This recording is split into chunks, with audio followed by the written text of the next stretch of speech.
só faltam 2 domingos para acabar o CENIB. Aí nós entramos naquele outro horário, tá? Das férias, o horário do sonho de Natal. Então, preste bem atenção. Como esse ano tá muito apertado e com tudo que vai acontecer no sonho, o nosso encerramento, nosso último dia de CENIB é no dia 17, tá? Mas depois do dia 17, nós não vamos poder mais fazer aquele fechamento, aquele final de ano, né? E nós não gostamos de perder isso aí. Então o que nós vamos fazer? No dia 15, que é um feriado, não inventa coisa para quinta-feira, é quinta-feira, né? Sexta-feira, dia 15, não inventa coisa para a noite, tá? Porque a noite vai ser aqui, tá? Para a igreja, nós vamos fazer, olha só, vamos fazer ceia do Senhor, vamos fazer assembleia, vamos fazer encerramento do CENIB e nós vamos fazer muita comilança. E a comilança vai ser daquele jeito, pelos grupos, tá? Nós vamos espalhar por toda parte, vai ser aquela noite maravilhosa, dia 15, tá? Se for fazer piquenique durante o dia, coma pouco, porque aqui o negócio vai pegar à noite, vai ser sempre aquele... É importante para a igreja essa celebração, como nós vamos ver daqui um pouco, na mensagem, isso é importante. Então marque aí na sua agenda, vai começar às 6 horas da tarde, para não ficar muito tarde. Então vai começar às 6 horas da tarde, para dar bastante tempo para todas as nossas atividades. Então já vai avisando isso aí lá no seu grupo, já vá planejando. Eu esqueci de avisar isso de manhã, mas nós vamos passar uma mensagem no WhatsApp amanhã, tá? Para todos os grupos, para essa quarta-feira já poder começar a planejar, porque o ano praticamente acabou. Jesus está mais próximo de vir. Olha, não vai ser uma maravilha. Aí, às vezes eu fico sonhando quando é que vai ser, né? Como é que vai ser quando ele chegar? Oh, maravilha! Acabar com contas a pagar, acabar com dor de cabeça, acabar com problemas, botar o diabo lá no abismo, e vai ser férias, e eu já tô começando a curtir, já tô começando a pensar em férias, né? A gente começa a pensar em férias, mas enquanto isso tem muito trabalho, tem o sonho de Natal, e esteja orando por esse momento. Hoje nós vamos conversar sobre um assunto que eu falo muito pouco aqui na igreja, até porque eu não gosto, é um assunto que, como os evangélicos falam demais, né? Eu acho que falar muito nesse assunto coloca uma carta na manga do diabo, e a gente não quer fazer isso, e eu falo muito menos do que a Bíblia fala. Qual é o assunto? Dinheiro, né? Todo mundo gosta, mas ninguém gosta de falar sobre esse assunto. E você sabe, quando a gente fala com uma pessoa que não é de igreja, a gente diz, olha, vai lá para uma igreja, o que eles falam? A primeira coisa que falam, não falam mal do pastor, eles falam mal do pastor também, mas não falam mal dos congressos, não falam mal das vidas transformadas, daquilo, mas eles falam mal o quê? Do dinheiro. Esse pessoal só quer roubar o dinheiro, não é isso? Quantos já ouviram? Só querem tomar o dinheiro do povo, né? Esses pastores safados, né? Safado da tua cara, só se você não conhece pastor que não é assim. De qualquer forma, então por causa disso eu tenho tido cuidado nesses últimos 30 anos de não colocar uma carta na manga do diabo. O pessoal chega aqui, não tira a oferta, e não passa sacolinha. O pessoal fica até assim, os membros, essa semana mesmo, uma pessoa que está aqui já há 3 meses, diz assim, mas pastor, eu queria ofertar, como é que a gente oferta para essa igreja? Tá vendo? Então eles não tinham visto ainda as caixas, não sabiam, e assim é bom que isso fique assim no anonimato, como se fosse, para não ficar as pessoas, nós não somos uma igreja que enfatiza, porém esse assunto é importante, né? Hoje de manhã até um irmão disse assim, pastor, eu ouvi essa mensagem, a última vez que eu ouvi essa mensagem, eu resolvi levar isso para o meu coração, atender realmente e obedecer essa mensagem, e pastor, meu salário dobrou. Aliás, todos os comentários que eu tenho, não tive uma pessoa que disse, pastor, eu comecei a praticar aquilo, meu dinheiro diminuiu, fiquei desempregado. Todo mundo é de dobro para lá. entendeu? Dos testemunhos que me falaram, claro, né? Então é um assunto que Deus liga muita bênção financeira com esse assunto. Nós vamos falar, você precisa ter esse conhecimento para poder tomar suas decisões e fazer o que deve, e uma vez por ano eu tento falar nesse assunto. A última vez, na verdade, que eu falei assim extensamente foi em junho do ano passado. Então está na hora de conversarmos de novo, porque nós temos umas 1000 pessoas a mais que nunca ouviram esse assunto, e tem uns 1000 que esqueceram do assunto, né? E Deus quer que você seja abençoado. E primeiro vamos começar, porque a nossa igreja é conhecida no Brasil como a igreja que não acredita em dízimo. Eu sou de uma associação, pertenço a uma associação maravilhosa de pastores de igrejas grandes do Brasil, de pastores que não são pilantras. Olha só, se aparecer uma mácula, uma acusação, você é desconvidado.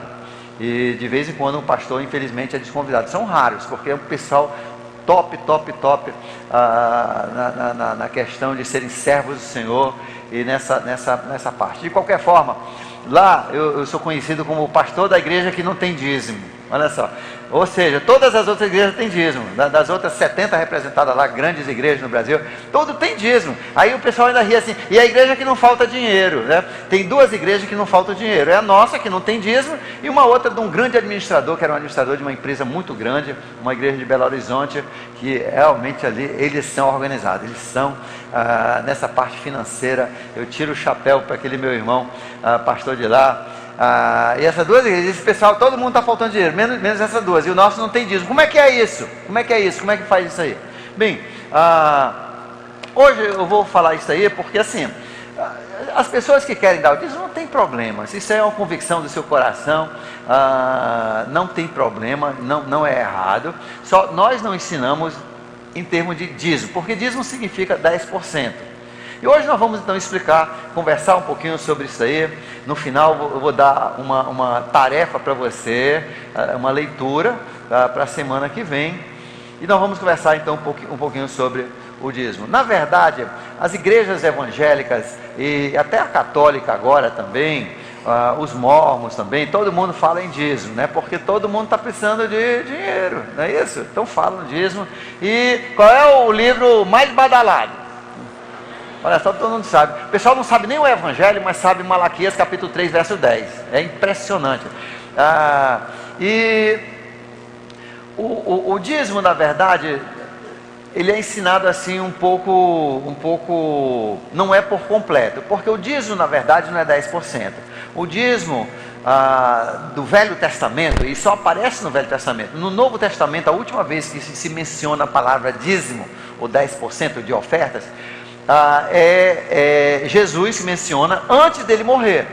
Tudo antes da morte de Jesus é Velho Testamento, é a época do Velho Testamento, é aquela época da lei, onde você, para chegar no céu, tinha que seguir aquela lei, tinha que pedir perdão dos seus pecados, fazer os sacrifícios.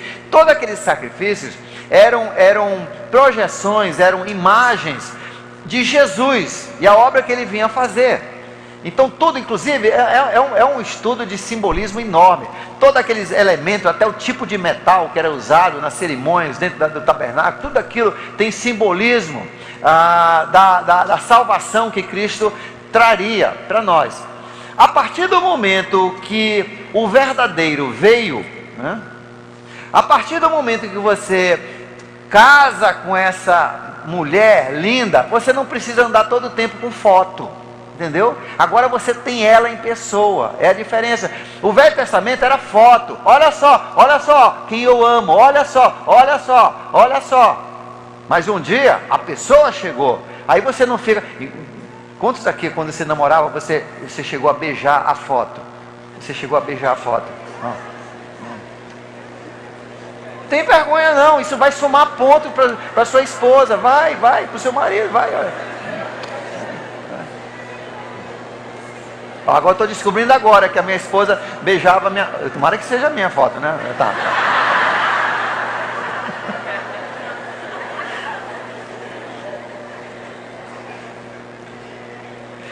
Uma vez quando a gente começou a namorar, ela ligou, ela disse, eu estou confusa, apareceu um ex-namorado também, uma pessoa muito boa, que eu tratei mal, eu estou com pena dele e tal, e ele morando na cidade onde ela estava, e eu aqui em Manaus, né? Aí eu digo, deixa eu fazer umas perguntas para você, né? Eu que sou, né, bem, muito romântico, aí eu digo, deixa eu fazer umas perguntas para você.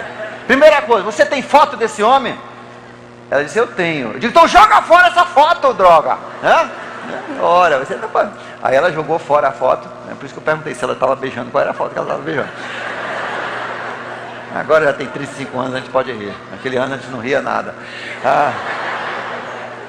Gastei muito dinheiro com essa mulher. Olha aí, eu imediatamente peguei, no próximo dia eu peguei um voo para lá, né?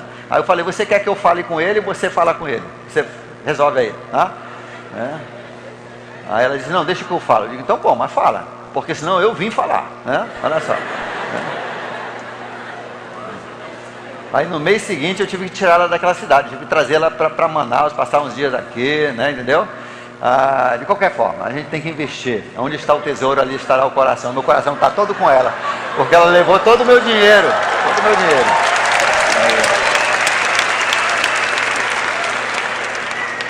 Voltando para o assunto. Então Jesus chegou, acabou. Agora a foto não tem mais função, porque agora nós temos a realidade. É por isso que a Bíblia diz, a lei acabou com Jesus. Jesus é o fim da lei. Romanos capítulo 10, verso 4. Romanos 10, 4. Jesus é o fim da lei. Nós não vivemos mais por lei. Você não tem aquele monte de cerimônias, que tem aquelas leis que você não pode comer isso, não pode vestir isso, não pode fazer isso, não pode pegar isso, tudo, não pode tocar nisso, tocar isso, tem que tomar banho, não pode entrar no templo até o pôr do sol, aquele monte de coisa. Eu não sei nem que o pessoal ficava com aquilo na cabeça, né? Me dá dor de cabeça só em ler. E eles tinham que viver aquilo tudinho. Mas acabou essa época da lei. Por quê? Porque agora nós entramos na época da graça. Não é por guardar leis e leis e leis para mostrar que você ama a Deus, que você quer Deus. Agora é o período da graça. Graça é quando você recebe, você não faz nada por isso, você só recebe, né? Graça é aquilo que você não merece e Deus dá para você. O apóstolo Paulo disse, se você trabalha pela salvação, então é uma dívida de Deus, né? Você não chega, o seu gerente no final do mês não chega com você e você trabalhou, deu um duro, fez hora extra, e o seu patrão no final do mês ele chega e diz, olha um presentinho para você. E se ele falar um presentinho para você, você espera que tem mais dinheiro do que o seu salário. Se aí você olhar e está só o seu salário, miserável, olha aqui para ti, presente, uma droga, né? Ou outra coisa você fala, né? Isso aqui foi o mereci, isso aqui eu trabalhei. O salário do pecado, o que você merece pela sua vida é o quê? A morte. Agora, o presente grátis de Deus é a vida eterna, é o presente. Quando entramos nessa era da graça, mudou tudo, inclusive a forma de ofertar. Porque o dízimo era uma lei para Israel, era uma obrigação com lei, e que Deus punia na teocracia quem não dava.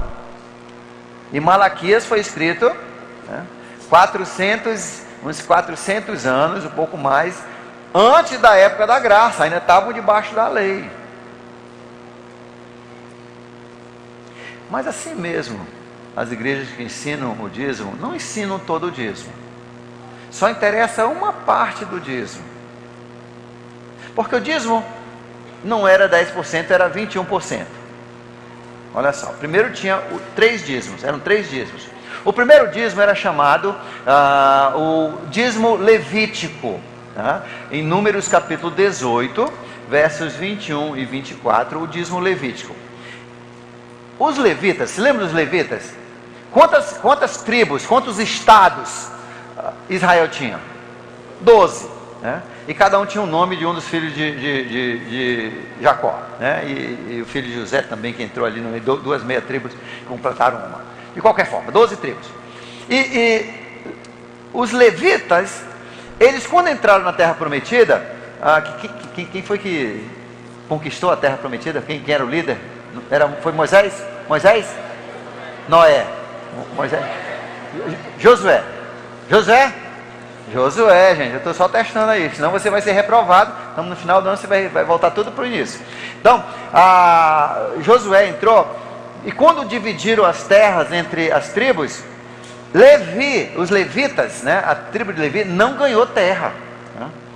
Por quê? Porque eles seriam, Israel era uma teocracia, quem governava era Deus. Ele mandava, ele botava uma unção especial numa pessoa, aquela pessoa tinha o dom, ele podia olhar e dizer, não, você que é o ladrão, e ele ia lá e matava mesmo, metralhava. Deus dizia, pode pegar aquele ali. Aí era assim, aí é fogo, né? Já pensou se a justiça fosse assim?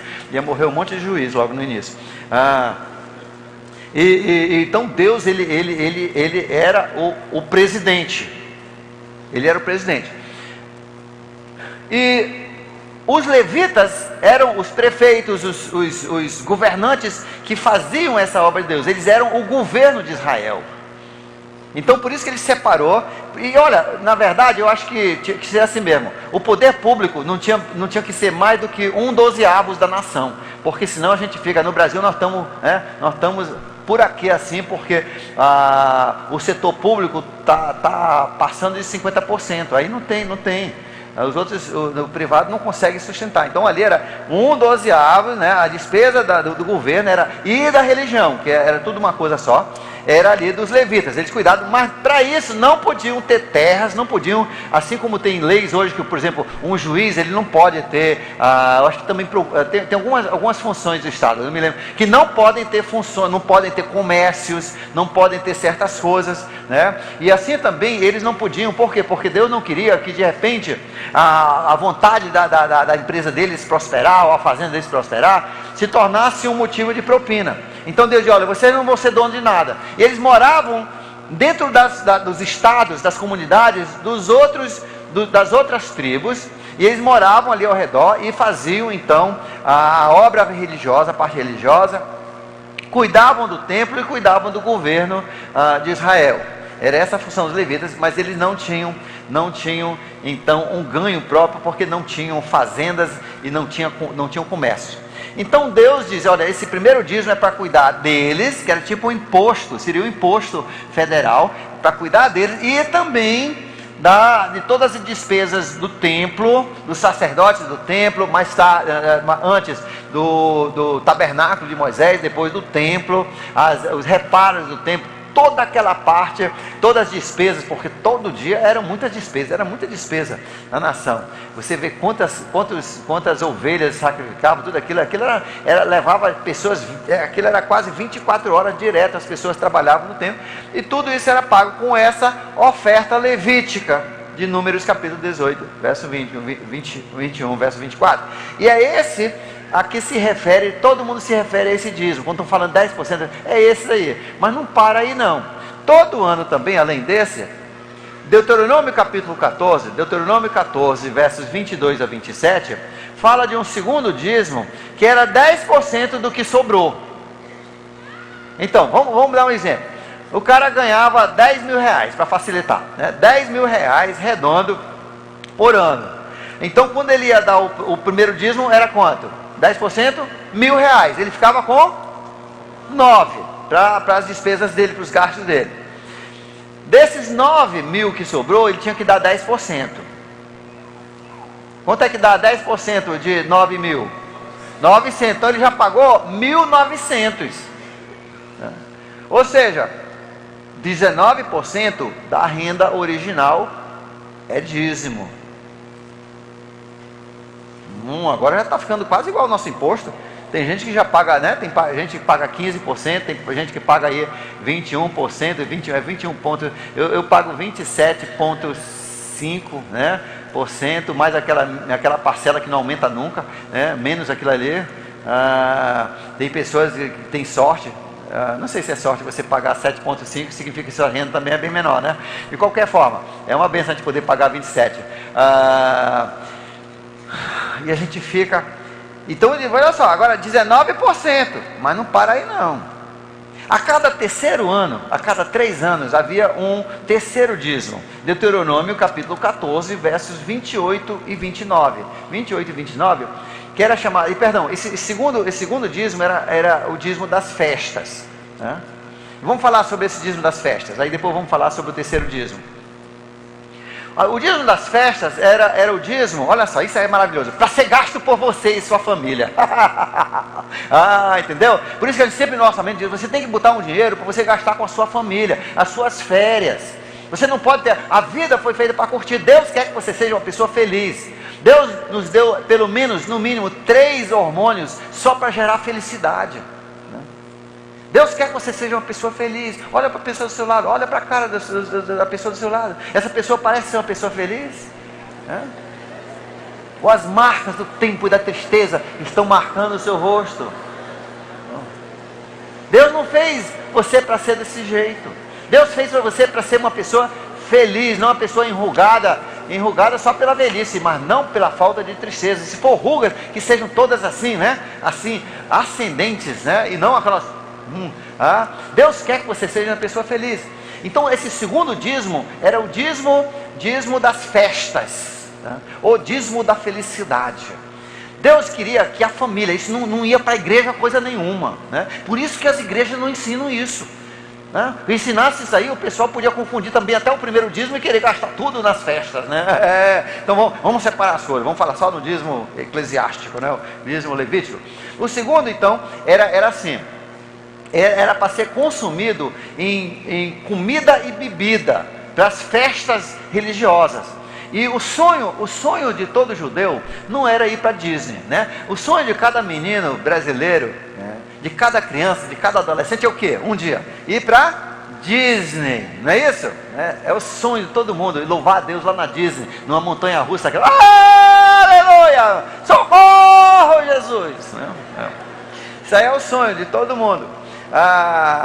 E o sonho de todo judeu era ir para Jerusalém, ali que era a cidade maravilhosa, ali que era a cidade cheia de movimento, dia e noite, pessoas vinham de todas as nações e traziam junto com si as suas culturas, as suas músicas. Era um negócio de louco. Ali é que tinha a riqueza, ali é que Salomão tinha construído todo aquele patrimônio, ali todo o sonho de todo mundo ir. A Bíblia diz que em Jerusalém o ouro e a prata chegou a ser comum que nem pedra, né? Era um negócio de louco, e todo mundo queria ir para Jerusalém. Então, e como em Jerusalém estava a presença do Senhor, Deus estava presente, né, no seu espírito ali em Jerusalém, no templo. Então o pessoal queria ir para ali. Ali era assim como para os muçulmanos é Meca, ali era Jerusalém. O pessoal, então, uma vez por ano, todo mundo tentava fazer uma peregrinação. E esse dinheiro era justamente para custear as despesas dessa viagem férias. Essa viagem para Jerusalém uma vez por ano levava muita comida, levava muita música, e lá eles iam também, ia ser uma festa só, os povos iam juntos, eram dias de festas em Jerusalém, e todo mundo queria fazer, e esse dinheiro era para custear essa alegria. Era uma poupança para suas férias religiosas, né? As férias religiosas. E esse dinheiro então era usado para comprar a roupa que precisava para essa viagem, transporte para a viagem, a comida para a viagem, e comida também, hospedagem quando estivesse lá. Era o segundo dízimo, 9%, e olha só, 9%. Pensa aí, casais, já é uma dica para você aí, né? Você quer pão duro aí com a sua mulher, com o seu marido, tem que ter uma poupançazinha para isso. Se você não planejar, não acontece. Depois você tem casais aqui que já estão 10 anos e não tiram férias, né? Tem que ter férias. Primeiro o Amazonas, a gente de vez em quando tem que ter umas férias, nem que seja em Manacapuru, né? A gente tem que sair tem que sair do nosso lugar, tem que sair daquele lugar onde está todo mundo aperreando você, e tirar um tempo para você descansar numa cachoeira, e se puder viajar até para fora, né, para outro estado, melhor ainda. E aí o terceiro dízimo se encontra então em Deuteronômio capítulo 14, versos 28 e 29, que era um dízimo chamado dízimo para os pobres, dízimo dos pobres. Esse dízimo era coletado só a cada 3 anos. A cada 3 anos se tirava 10% do restante do ano. Então já tiramos 10% para os levitas, tiramos mais 9% para as festas. Então vamos voltar para os meus 10 mil reais. Eu tirei já o que? 1.900. Me sobrou quanto? 8.100. 8.100. Agora, uma vez a cada 3 anos, eu ia tirar 10% de 8.100, que dá quanto? 810. Eu vou tirar para os pobres, mas só uma vez em cada 3 anos. Ou seja, se eu dividir isso em 3 anos, vai dar quanto? Vai dar 260, um pouquinho, 270, vai dar 270 por ano que você vai dar para os pobres, né? Ou seja, 2,6%. Então o dízimo total era 21,6% com esses três dízimos. Isso é o dízimo. Gente, no Novo Testamento nós entramos na era da graça. Deus não tem mais essas leis assim como tinha no Velho Testamento. É outro paradigma. Deus tira aquilo aí. O fim da lei é Jesus. Ele ainda vai falar muito sobre dinheiro, mas não dessa forma, desse dízimo. O dízimo começou lá com Abraão. E no livro de Gênesis, capítulo 14, verso 20, Abraão, por algum motivo, né, creio eu que Deus tocou no coração dele, eu não sei, mas ele decidiu, numa época da sua vida, porque ele era muito abençoado, porque ele morava próximo a um homem, ninguém sabe, Melquisedeque, rei de Salém, o sacerdote de Deus. Na verdade ele não era um homem, se acredita por causa de Hebreus, livro de Hebreus, que ele na verdade ele era Jesus, porque ele não tinha princípio e não tinha fim, então ele não era homem, mas ele parecia um homem. Então eram aquelas aparições que Jesus fazia, porque Deus sempre deixou o seu representante na terra com os homens, ele sempre teve um representante. E na época de Abraão era Melquisedeque, que provavelmente era o próprio Cristo, né, que estava ali num corpo espiritual. E Abraão, então, como era muito abençoado por ele decidiu dar 10% de tudo que ele tinha ganho para Melquisedeque, e dali começou o dízimo. Ele deu porque ele sentiu unidade com Melquisedeque, ele entendia do bem que Melquisedeque, da bênção de Melquisedeque, ele entendia que ali era direto Deus. Mais tarde, o neto de Abraão, que chamava-se Jacó, ele aprontou, ele enganou o seu irmão Esaú, e ele teve que fugir porque Esaú queria matá-lo, né? Aprontou bonito, e ele teve que fugir. E nessa fuga pelo deserto, uma noite ele dormiu no meio do deserto, e como não tinha travesseiro, botou uma pedra debaixo da cabeça, e quando você bota uma pedra, você vai ter pesadelo, ou sonho, alguma coisa vai mexer na cabeça, né? Ele estava dormindo, e ele viu um sonho de anjos que subiam e desciam ali por uma escada, ali naquele ponto era um lugar de entrada na terra desses anjos. Algumas pessoas acham que isso na verdade era um buraco, né? Existem buracos, algumas pessoas acreditam, eu não sei, isso aí eu vou perguntar no céu. E buracos onde os anjos, e nós sabemos que com demônios funciona assim, eu não sei se com anjos aparece assim, tem certos pontos que eles podem entrar na terra ou não. Possivelmente. Então que ali era uma entrada e saída de anjos, e ele disse ali naquele momento, ele viu que ele estava ali na presença de Deus, ou pelo menos os anjos de Deus. Ele acordou de manhã meio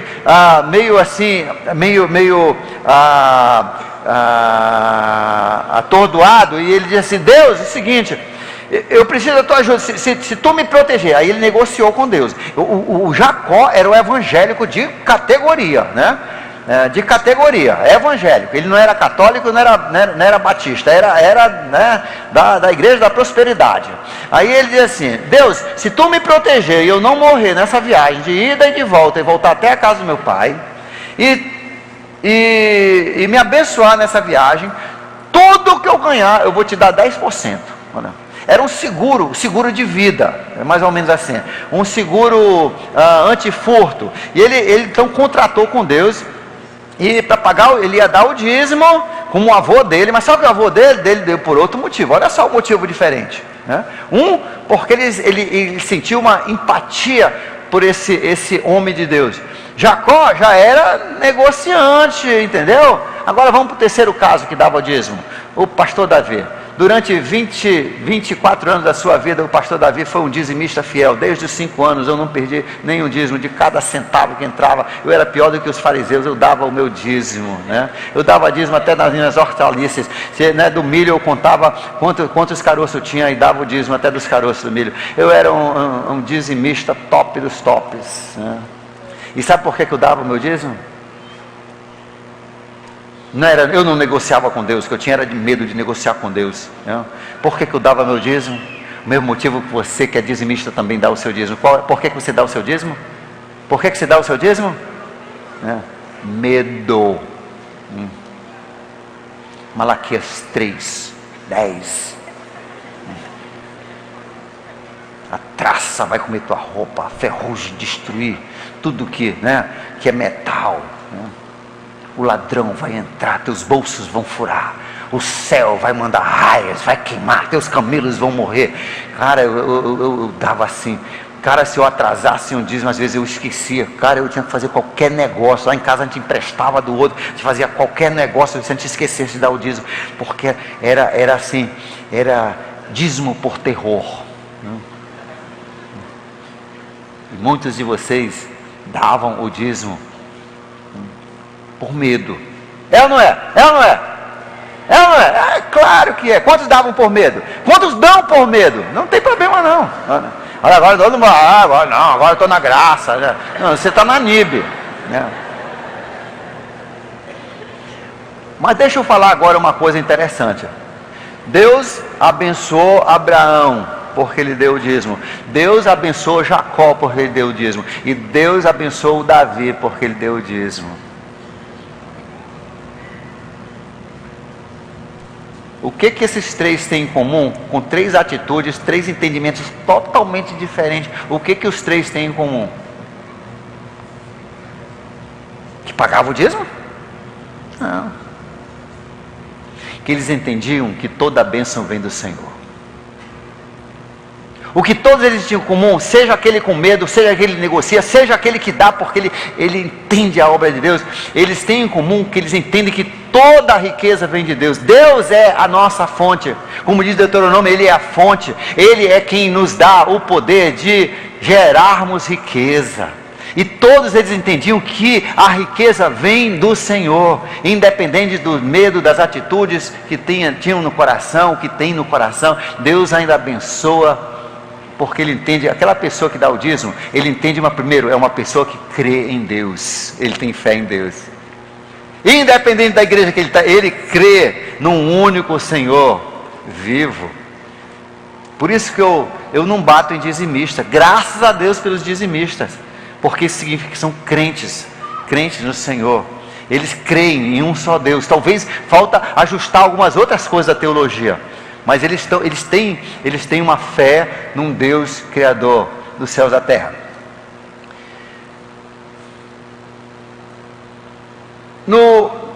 Então no Novo Testamento, aliás, aquele versículo sobre a fonte de riqueza é Deuteronômio, capítulo 14, ali também naquela passagem de 22 a 29.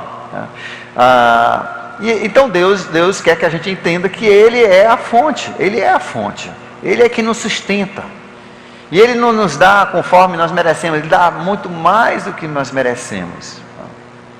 Mas no Novo Testamento, Deus já não vai usar mais essa palavra dízimo. Ele não faz essa cobrança como fazia no Velho Testamento, porque a lei acabou. Isso fazia parte da lei que Deus passou para Moisés.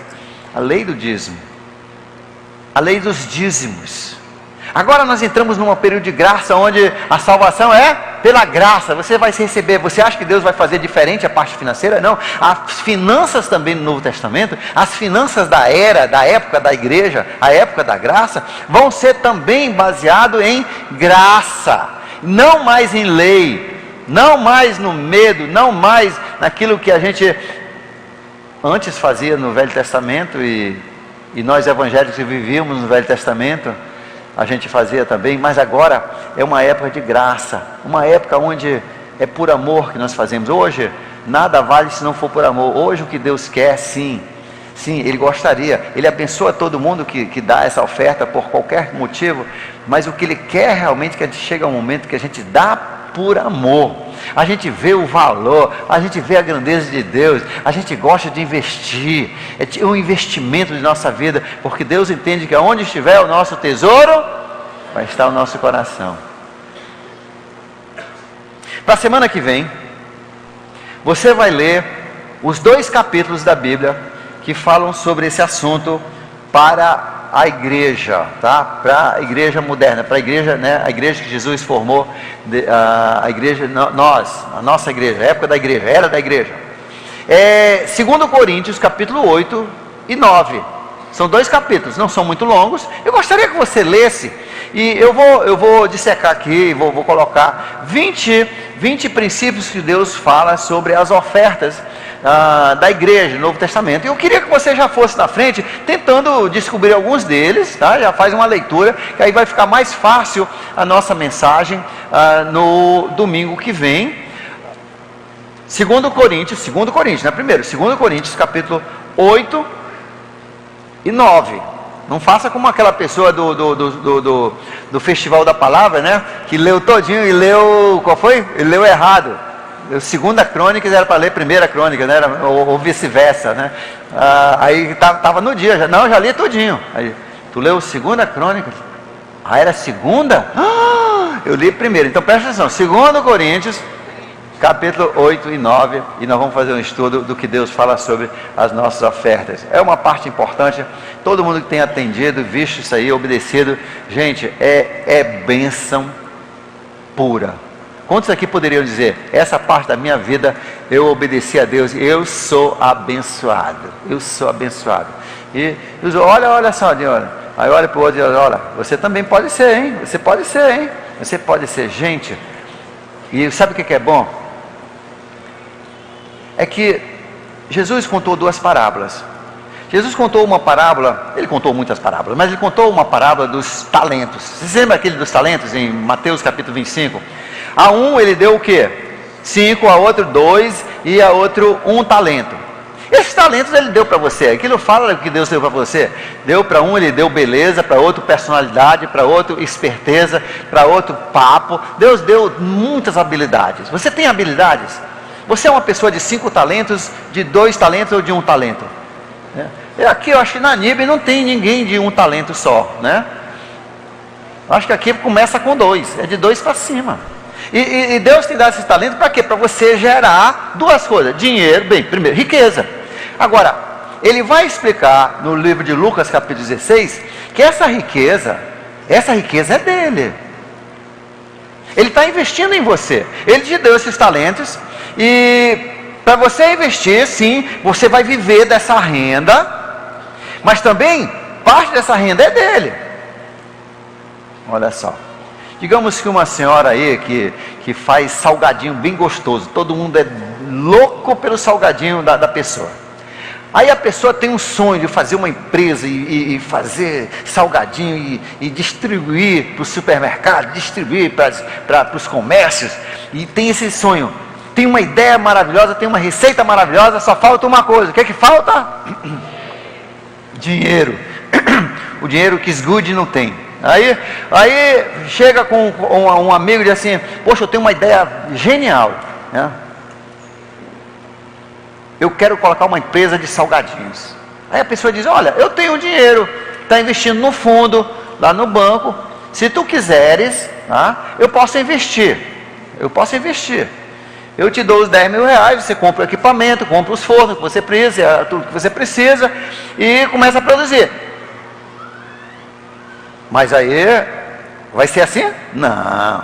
Aí quando estiver produzindo, vai ter o quê? Agora, também eu vou querer participação nos lucros. Por quê? Porque aquele dinheiro, você jamais ia fazer aquilo se não tivesse o dinheiro, que é o meu dinheiro que ia estar rendendo lá no banco. Se eu não desse para você o dinheiro, ia estar rendendo pelo menos, no mínimo, 10% ao ano. Então em 3 anos, você ia me dever 30% do dinheiro, R$3.500.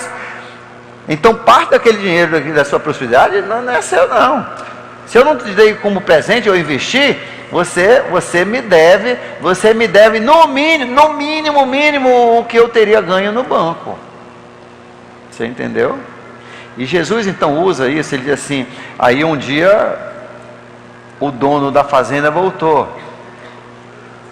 para colher os dividendos. É assim que a gente investe na bolsa de valores, a gente investe em negócios de irmãos, né? Geralmente eu perco quando eu invisto no negócio de irmãos, mas o banco geralmente é melhor, porque aí depois o irmão acha que aquilo é dele. Eu já vi isso acontecer, eu vi acontecer aqui com 2 irmãos. Ele investiu, o cara não tinha nada, investiu, o negócio bombou. Aí ele, não, eu que estou fazendo todo o trabalho. Sim, mas o dinheiro foi todo meu, não eu, do outro irmão. Não, tem que reconhecer. Por isso que tem que fazer esses contratos tudo antes, direitinho. Se você quiser investir numa outra pessoa, tem que ser passado no cartório, tá? Porque depois, às vezes, o olho cresce de um ou do outro. De qualquer forma, o dono chega e diz, minhas rendas, cadê a minha parte, meus dividendos do meu investimento? E Deus, Ele te deu talentos. Você tem talentos? Claro que você tem talentos. E esse investimento, sim, você vai viver ali daquilo ali. A pessoa que está fazendo os salgadinhos vai viver com aquele dinheiro, mas o dinheiro não é todo dela, não. Uma parte desse dinheiro ela tem que separar para o dono do dinheiro que investiu, porque um dia ele vai querer os dividendos. É isso que Deus está ensinando. E Jesus disse assim, sabe como é que eu quero que você pague meus dividendos? Eu quero que você bote gente no céu. Sim, parte desse dinheiro é para você investir em casa, num carro, na educação dos seus filhos, na comida. Mas olha, parte desse dinheiro, a minha parte, eu quero que você invista no céu. Você tem que mandar para o banco celestial. E como é que eu mando o banco para o céu? Eu jogo para cima, pastor? Não. Olha só, uma vez três garotas estavam discutindo, né? Qual era o mais rico. Aí um disse assim, cara, meu pai é gerente de uma empresa muito grande, ele ganha 20 mil reais por mês. Aí o outro disse, isso não é nada. O meu, ele é o gerente do banco, todo o dinheiro ali passa na mão dele, meu é que é rico. Aí o outro disse, aí olha para o terceiro e diz assim, e o teu? Não, meu pai é pastor. Aí ele pensou, como é que um pastor vai ser mais rico do que o banqueiro? Ele é o seguinte, o meu pai é o seguinte, o pessoal, os irmãos da igreja, os diáconos da igreja, eles descem assim, passando um pratinho, o pessoal fica jogando dinheiro dentro da sacola do pratinho, todo mundo buscando dinheiro. Aí quando termina o culto, aí o meu pai vai lá para trás, pega aquele monte de dinheiro e ele joga para o céu. Tudo que Deus pegar é dele, tudo que cai no chão é do meu pai.